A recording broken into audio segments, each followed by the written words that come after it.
가나 오군입니다. 제가 이쪽에서 발주에 대해서 한번 설명해 드린 적이 있죠. 근데 눈썰미 좋으신 분들은 보셨을 겁니다.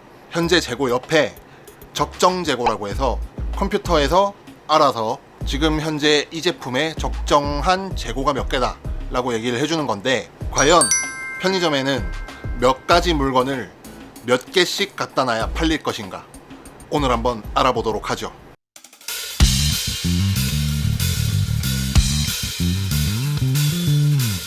자, 우선 회전율이라고 하는 겁니다. 물건이 한 박스, 예를 들면 한 묶음 음료 같은 경우는 6개가 있고요.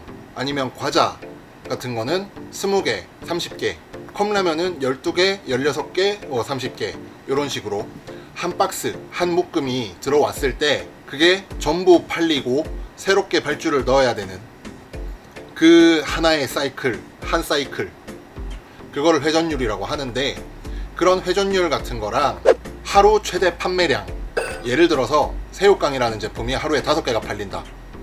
근데 현재 재고가 6개밖에 없다. 그러면 오늘 당장 발주를 넣어서 내일 받아야 내일도 안전하게 5개를 팔 수 있겠죠. 그 최대 판매량, 하루 최대 판매량, 그리고 일주일 평균 판매량 같은 거를 총 동원해서 니네 점포에는 하루에 이 제품이 몇 개가 있어야 돼 라고 컴퓨터가 산출을 해주는 거, 그게 적정 재고거든요. 구독과 좋아요. 유어스 버터 쿠키라는 제품은 적정 재고가 3개네요. 니네는 오늘 하루 장사를 할 때 유어스 버터 쿠키라는 제품을 3개는 갖고 있어라, 그 얘기거든요. 근데 현재 재고는 14개이기 때문에 지금 발주를 넣을 필요가 없는 겁니다. TOP 더블랙 275ml 짜리는 적정 재고가 5개네요. 그러니까 오늘 하루 장사를 하려면 이거를 5개는 갖고 있어라, 그런 얘기가 되는 거죠. 근데 이것도 지금 현재 재고는 15개이기 때문에 오늘 발주를 넣을 필요가 없는 겁니다. 다음 담배라는 걸 보면 디스는 적정 재고가 25개네요. 근데 현재 재고가 30개입니다.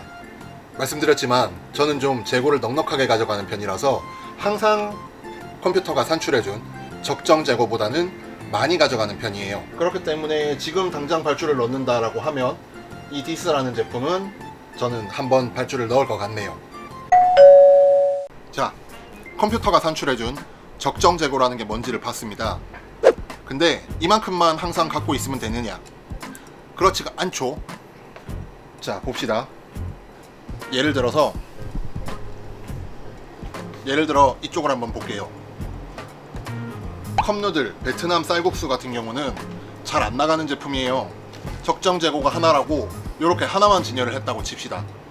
되게 볼품없죠? 이렇게 뒤에까지 꽉꽉 채워서 딱 물건을 팔고 있구나 라는 느낌 딱 들게끔 이렇게 해줘야 되는 건데, 하나 둘 3개가 들어갔죠. 그래서 기본 진열량이 3개가 되는 겁니다. 이쪽을 한번 보죠. 이 제품이 잘 안 나가고 회전율이 낮다. 그래서 적정 재고를 하나라고 칩시다. 그렇다고 하나만 요렇게 놔뒀다고 치자고요. 정말 볼품없죠. 적어도 뒤로 물건이 좀 진열됐구나 라고 보이게끔 기본 진열을 해줘야 된다는 거예요. 물건의 사이즈에 따라서 달라지지만 보통 이런 큰 우유 같은 경우는 기본 진열량을 4개로 잡고요.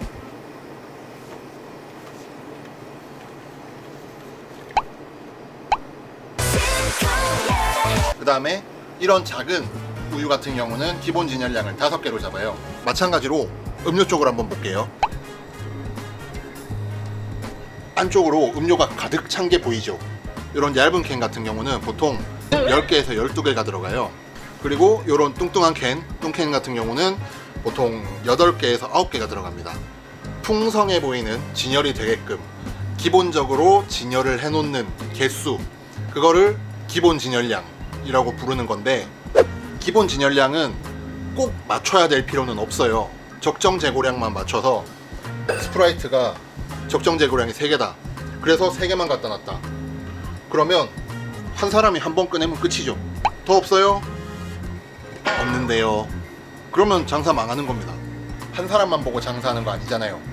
몇 사람이라도 물건을 꺼내갈 수 있게끔 기본 진열량을 어느 정도는 확보를 해줘야 된다. 자, 그렇다면 컴퓨터가 산출해준 적정 재고하고 기본적인 풍성한 진열에 필요한 기본 진열량, 어떤 게 더 많냐? 편의점 할아버지가 와도 편의점 창업자가 와도 모를 겁니다. 점포 상황에 맞게끔 적정 재고에 맞춰서 가져가야 되는 제품들은 적정 재고에 맞추고, 기본 진열량을 가져가야 되는 제품은 기본 진열량을 맞추고, 예를 들어 아까 보여드린 1+1 하는 스프라이트 뚱캔 같은 경우는 하루에도 몇 번씩 채워야 돼요. 기본 진열량으로 9개, 10개를 가득 채워놔도 순식간에 다 털어가 버리기 때문에 또 안에 들어가서 재고 있는 거를 또 밀어 넣어야죠. 기본 진열량보다 훨씬 많은 재고를 확보해서 판매를 해야 되는 제품들도 있죠. 그러니까 결론은 답은 없다는 겁니다. 적정 재고량을 기반으로 해서 기본 진열량 정도는 맞추고, 조금 잘 나간다 싶은 거, 아니면 중점적으로 팔아야겠다 싶은 제품들은 재고를 조금 더 많이 가져가는 게 현명한 점포 운영 방법이라는 거죠. 구독과 좋아요, 그런 거 다 필요 없고 그냥 팔리는 것만 갖다 놓으면 되는 거 아니냐. 우리 좀 더 스마트하게 가자고요. 적정 진열량이고 적정 재고고 기본 진열량이고 뭐 그런 거 다 필요 없이 그냥 막 해놓고 팔던 그런 시절 아니잖아요. 스마트한 라이프 스타일 플랫폼 CS25로 오십시오. 왜 갑자기 광고를 하고 그래? 점포를 운영하면서 조금씩 머리를 쓰기 시작하면 확실히 매출 올라갈 겁니다. 구독 이쪽이고요. 지난 영상들은 이쪽입니다.